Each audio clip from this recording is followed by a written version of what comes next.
Oh wait, I just realized this is frozen. So here we go. All right, so we're going to start on section 3.4, part B. Okay, and it's called solving quadratics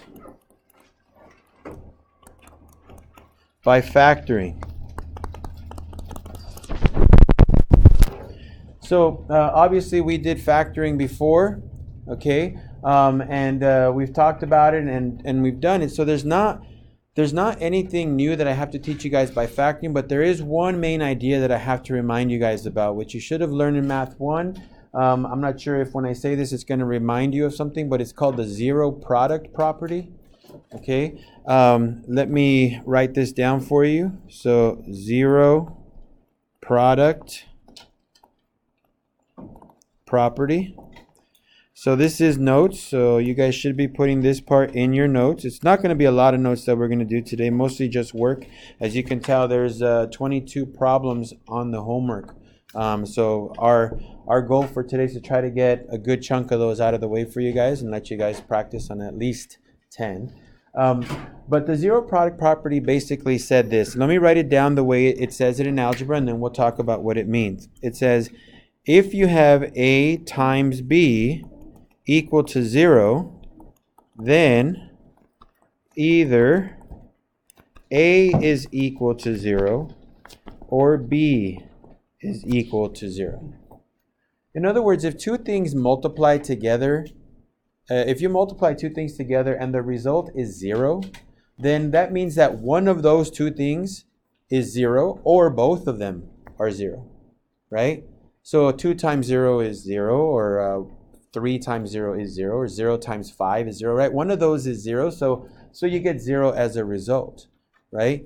You could also have both of them be 0. 0 times 0 would also be 0. So the zero product property basically says, if you have two things that are multiplying together and they're equal to 0, then set each one of them equal to 0 and solve. Okay, in our case, there's not much to solve. A is 0, B is 0. I mean, there you go. But look at the first question on the homework. Okay, so let's use our homework here as notes again. So again, this was the only new thing I have to show you guys, and it's mostly just a reminder of what you guys have done before. Okay, but I want to put it up there for you guys for that purpose, just to remind you. So question number 1 says, n plus 4 times n minus 1 is equal to 0. Right? Well, you notice how it's two things that are multiplying together, right? It's the binomial n plus 4 and the binomial n minus 1. That's two things multiplying together, and it equals to 0. So according to the zero product property, it says if two things equal to 0, when you multiply, set each one of them equal to 0. So what you're going to basically do is write n plus 4 equals 0, n minus 1 equals to 0. Okay, that's what the zero product property forces us to do. So at that point, we solve. Now, these are easy equations to solve, right? One step. That's what we call them, one-step equations. So we're going to subtract 4 on both sides. So that gives us n equal to a negative 4. And then when we do the same thing with n minus 1, we'll add 1 to both sides. N is equal to 1. So when they ask you to solve each equation, we just did it. Okay? Now, you could leave your answer like this if you want to. There's nothing wrong with it. Now, I will tell you that on the state exams, okay, and usually like entrance exams into colleges and stuff like that, they're probably going to write it like this. Because your answer is two different things. So what they would prefer you write it at is a set of solutions. Okay, so basically, here are my two answers. N can be negative 4 or N can be 1. Notice that's not a point on the bottom. The braces are basically says this is a set of information, a list of things. Okay, so that's how you would do number 1. So pretty easy, right? It's already factored for us. It's one thing times something else equal to 0. And we get that. If you look at number 2, same idea.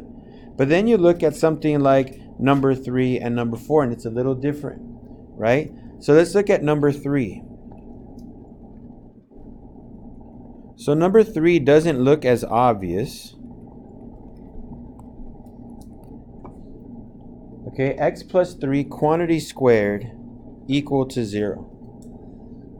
Now, that doesn't show me that there's two things multiplied next to each other and it's equal to 0. But if I get the x plus 3 squared and I expand it, because most of you guys know that if it says squared, that means that there must be two of them, right?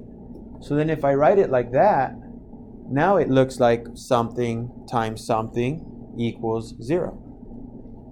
So according to the zero product property, it says if you got two things multiplied together and it equals to 0, then each one of those things should be set equal to 0.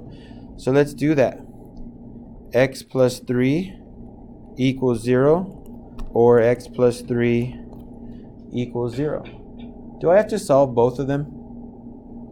No, right? They're both the same. So if I solve one, I solve for the other, right? So let's not worry about this one.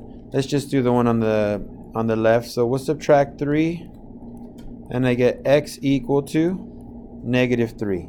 Notice my answer is just one number, so I don't have to make a list. Okay, that is the only answer. So that's done. All right, so for question number 3, expand it and then solve. Now I'm going to do an example that's not number 4, but it's similar to number 4. Okay, so it's an example like number 4, but it's similar to not the same though. So I'm going to put number 4 star. Okay, so it's not the same thing, very similar. So let's say we write x times x minus 5 equal to 0. Okay, let me move this up for you guys here. So x times x minus 5 equal to 0. Now if you look, there's an x and there's an x minus 5. Those are two different things, right? X times x minus 5. And they're set equal to 0. So what I'm going to do is notice that there's two things multiplied together and it's equal to 0. So x is equal to 0. That's going to be my first part when I split it up using the zero product property. And then x minus 5 is equal to 0. Those are the two things that are multiplied. So I set them equal to 0 and I solve. Now the left side is pretty easy. X equals 0. You can't do much with that. You just kind of leave it alone. That's done. X minus 5 equal to 0. We'll add 5. And that's going to give me x equal to 5. So you can put both of those answers in a box and say I'm done. But like I said, if you're going to be taking some state exams, usually they want you to write it in a list format. So you would want to write it like that. Okay, oops, I didn't get that shape to come out. So you want to write it like that. So x is equal to 0 and 5.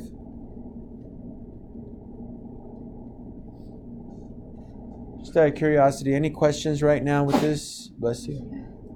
I mean, this doesn't seem too hard, right? You're just getting, there's two pieces. You get one piece, set it equal to 0. The other piece, set it equal to 0. And you solve. Okay? It starts to get a little bit more difficult when we move on to 7, 8, 9, 10, all the way to 22. And I don't mean difficult like, oh, they're going to consistently get harder and harder and harder. They're just giving you things that you have to basically do what they say, factor, right? They say in this thing that we're going to solve by factoring. Notice we haven't factored whatsoever yet, right? All of these were already factored for us, right? So they were already done. That's why these are so easy to do, okay?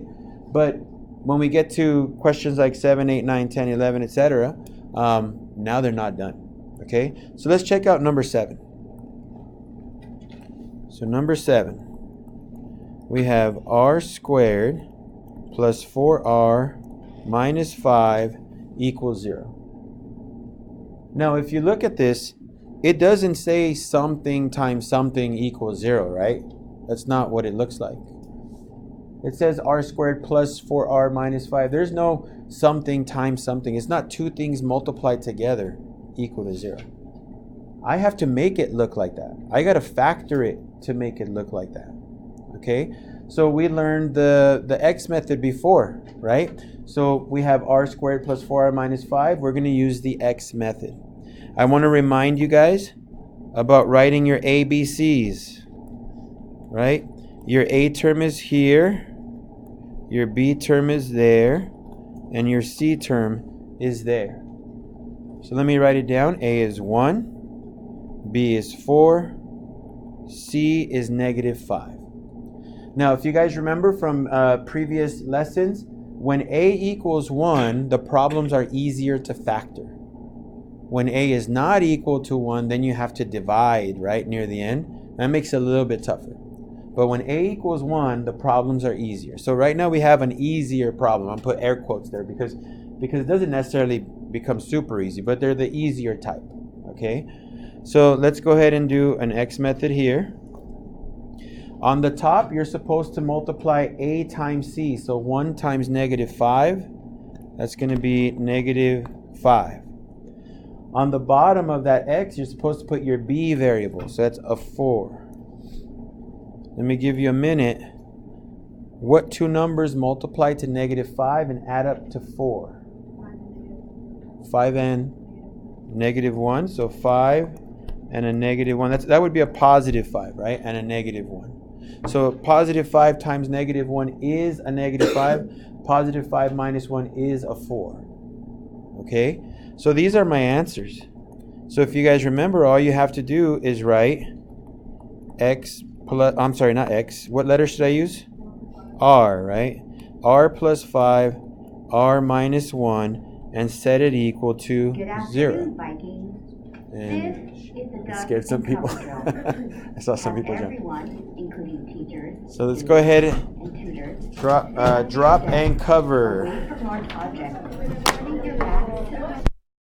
All right, so all we have to do now, if you look at the way it looks like the first 4 problems, right? Where it's something times something equals 0. So now all I have to do is set those little pieces equal to 0 individually. So it's going to look like this.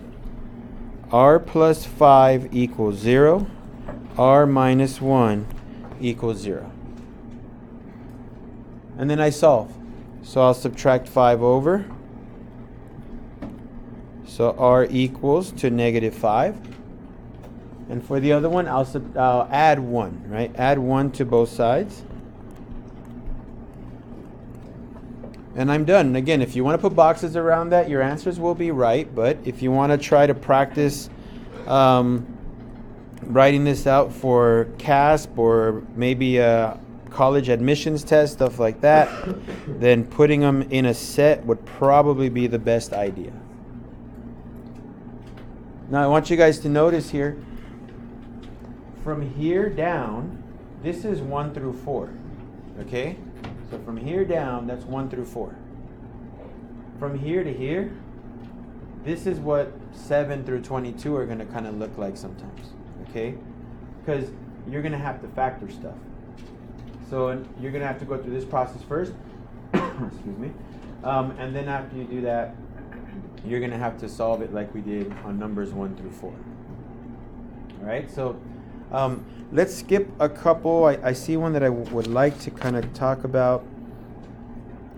Let's look at number 14.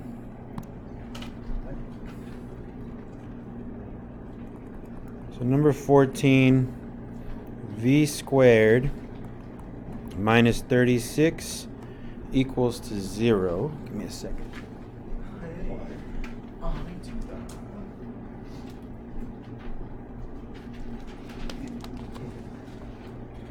So v squared minus 36 equals 0. Now, when we do the X method, we need to have a trinomial, right? 3 terms. That's why it worked with number 7, right? Bless you. But when you have 2 terms, then you might want to use a difference of 2 squares.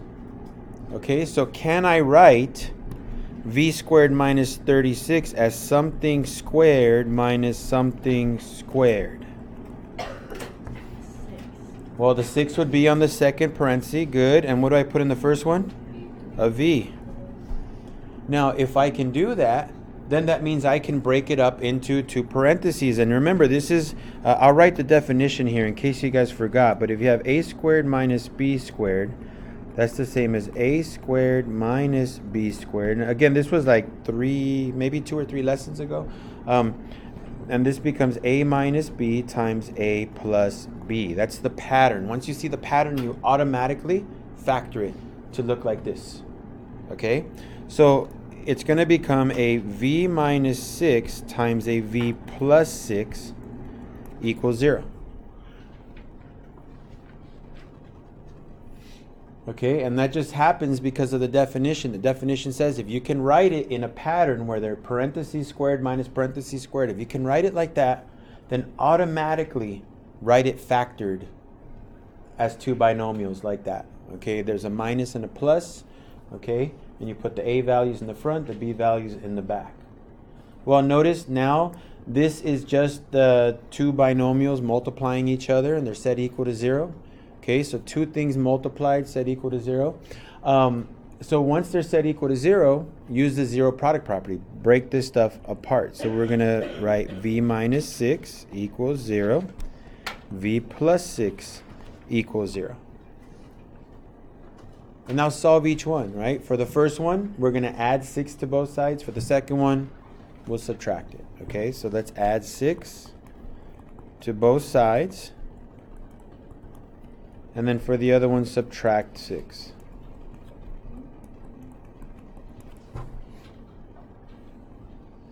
Okay, so we have our two answers. Again, I would prefer you guys write it in list setting. I do sometimes have people that ask me, does it matter which number I put first and which one second? It doesn't. You can put 6 first, negative 6 second. But usually on the state exams and college exams and stuff like that, they like to put the answers in numerical order. So whatever smallest goes first to, smaller to greater. So they'll usually write it like that. But it's not wrong if you happen to put them out of order. So don't worry, okay? So aside from that, I want to do one more for you guys that's a little bit more on the complicated side. And also one that requires a little bit more work. That way we get to see easy ones, right? Medium difficulty, a little bit harder, and then something difficult, right? So you have some notes for every type of problem that you're going to see. So I'm going to jump all the way to the end. Let's look at number 22. Yeah, number 22. So there's a couple like number 22, number 20, number 19. They're all kind of similar, okay? So number 22 says 3a squared minus 3a minus 12 is equal to 2a. Now, I don't know if you guys have noticed, but for most of these problems, okay, for most of these problems that we've done so far, they always said equal to 0, right? If you look back at your notes, you'll notice everything said equals 0, equals 0, equals 0, right away. No question about it. But if you look at the back page, how many numbers say equal to 0 on the back page? Count them. How many do you see that actually end with equals to 0? There's 1, 2, 3, 4 of them, right? Out of 12, right? That means there's 8 of them that don't, right? Well, if they don't, then force them to say equal to 0. How do we force it? We move things around. So you see how this one has a 2a on the right side hanging out all by itself? I'm just going to move it over. Okay, I'm just going to move it over to the other side. So I'm going to move the 2a to the left, so I end up with 3a squared. Now, negative 3a minus 2a, since they're both the same sign, you have to add. So it'd be negative 5a minus 12 equals 0. Okay, and now this looks like something I can do. Okay, now it says equals 0. Remember that equals 0 is key because I still have kids right now in my calc class, and every time I tell them this, they're like, oh, you're right. They try to solve problems like that immediately, the way it looks, and they're like, I keep solving it, and I keep getting it wrong. What's going on? And I'm like, you didn't set it equal to 0. And they're like, why do I have to set it equal to 0? And I tell them, because the zero product property in algebra says it must be equal to 0. Then you can solve. And then right away, they're like, oh, that's right. And then they fix it, and they get it right. So that's important for you guys to remember. If you're ever solving anything, setting it equal to 0 usually is a good start. Okay, so that's what we're doing right here. Now, I see that trinomial there. Whenever you're going to factor trinomials, if you see a 3 in the front, you might want to ask, do they have anything in common? Can you factor that out? But 3, 5, and 12 don't have anything in common that they can all take out. So I'm going to have to do this using the X method. But remember, this my A, B, and C's. Okay, you're going to notice that your A is a 3. It's not a 1. Okay, so your A is a 3, not a 1. If it was a 1, this would be easier, but since it's not a 1, we're going to have to divide near the end. Okay, so this is what it's going to look like. All right, on the very top of that X, we multiply A times C. That's 3 times negative 12. That's negative 36. Okay, on the bottom, I put the B value. That's a negative 5. Two numbers that multiply to negative 36 that add up to negative 5. Negative 9 and you said 4? All right, good. Negative 9 times 4 is negative 36. Negative 9 plus 4 is negative 5. So it matches up to those numbers on top and bottom. But since A is not equal to 1, I need to divide. Okay? So I'm going to divide by A, by my 3. Okay? I have to divide by the A value. If it's not equal to 1, you got to divide by it. And again, we did this a while back. I'm just trying to remind you guys about that. So negative 9 divided by 3 is negative 3. So there's one answer. And then 4 divided by 3, I can't do anything with that. So I'm just going to leave it alone. Okay? That's the answer there. So let's write our solution here so far. My factor is a minus 3 and a plus 4/3. What variable do I use? My A term, right? Because a variable originally, they're A's. So I'm going to put an A there. And then I'm going to set it equal to 0. Now, why am I going to set it equal to 0? Because it's right there, right? And highlighted. It was already equal to 0. So I'm just redoing it. Now, I've had students tell me, well, let me show you. And maybe you can tell me what I didn't do. Okay, so let me know. Let me write this step down. What did I not do that you're supposed to do? Yeah, you're supposed to move that 3 over, right? You're supposed to move that 3 over. But I didn't do it. Okay? Why didn't I do it? Because I'm solving. And if I'm solving, if I move it over, I'm just going to make more work for myself. I'll show you right now. Okay? So for now, since you're actually solving, don't throw it over. It's just more work for you. Okay? If they just say factor, but they don't want you to solve, then go ahead and move it. But if they want you to solve it, then just leave it the way it is. And right now I'll show you. So let me add 3 here on the first one just to get this one done. A is 3. And for the other one, I'll subtract 4/3 on both sides. So I get A equal to negative 4/3. So I have 2 answers. All right, so let me just write them in a list. Negative 4/3 and 3. And those are my 2 solutions. Okay? Now, if I may, I know we're done right now. We just finished. And the rest, you guys are going to have to work on this stuff, okay? But let me just show you. If you were to fix this into 3a plus 4 and set it equal to 0. So I'm doing the purple part, okay? So if you were to have fixed that, 3a plus 4 instead of a plus 4/3, it's going to take me 2 steps to solve. I'm going to have to subtract by 4. And then I'm going to have to divide by 3. So notice here it took me 1 step. Over here, a total of 3.